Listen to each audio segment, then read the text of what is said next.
Il y a des éléments de base dans toutes les pages web, comme par exemple des paragraphes, des titres ou des listes à puces.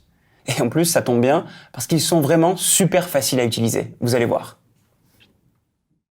La première balise que je veux vous montrer est très simple, c'est la balise P comme paragraphe, qui nous permet de délimiter un paragraphe de texte, comme ceci, un paragraphe de texte.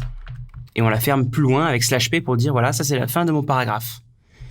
Enregistrez le fichier, allez dans votre navigateur et affichez la page et vous voyez un paragraphe de texte s'afficher. Si vous n'utilisez pas la balise P, votre paragraphe de texte va quand même s'afficher, mais en fait, il faut utiliser ces balises pour bien expliquer à l'ordinateur comment le texte est délimité. Et ça vous aidera notamment aussi à faire des sauts de ligne au niveau des paragraphes. Si vous avez plusieurs paragraphes, eh bien vous pouvez utiliser comme ça plusieurs fois la balise P, /P, P/P, etc. Et au milieu, si vous voulez faire des simples sauts de ligne, vous utilisez la fameuse balise BR/ que je vous ai montrée. Enregistrons, on va regarder ce que ça donne. Et voilà, on a un premier paragraphe ici, un deuxième paragraphe en dessous, et un petit retour à la ligne ici. Voici maintenant une balise de titre.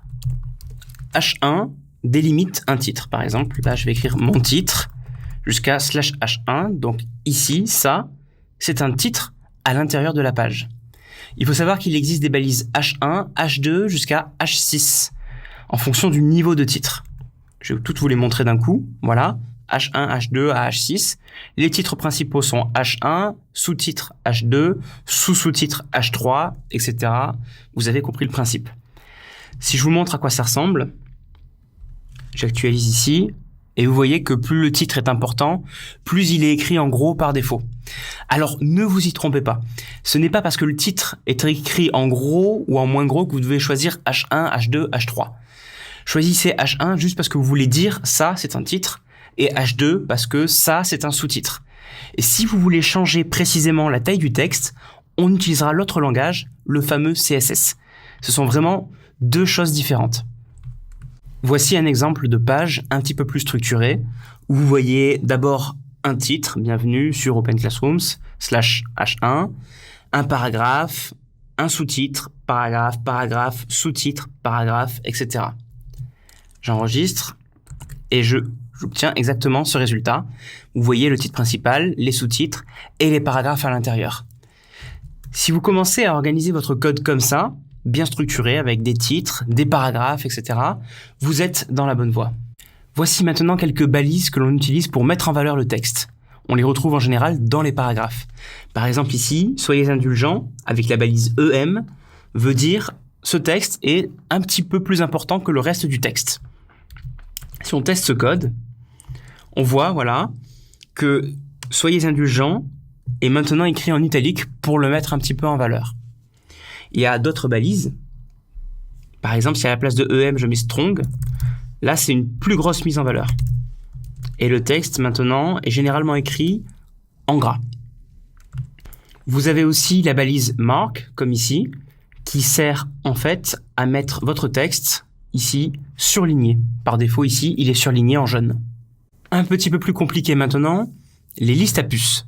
Là, on va utiliser deux balises différentes. La balise UL, que vous voyez ici, qui contient à l'intérieur des balises LI. UL dit ça c'est une liste à puces, et LI dit ça c'est une puce.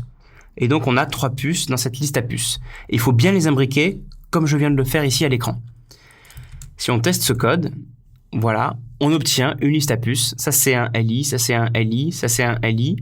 Et l'ensemble est entouré d'un UL pour dire que c'est une liste à puces. Si je veux passer d'une liste à puces à une liste automatiquement numérotée, c'est très facile.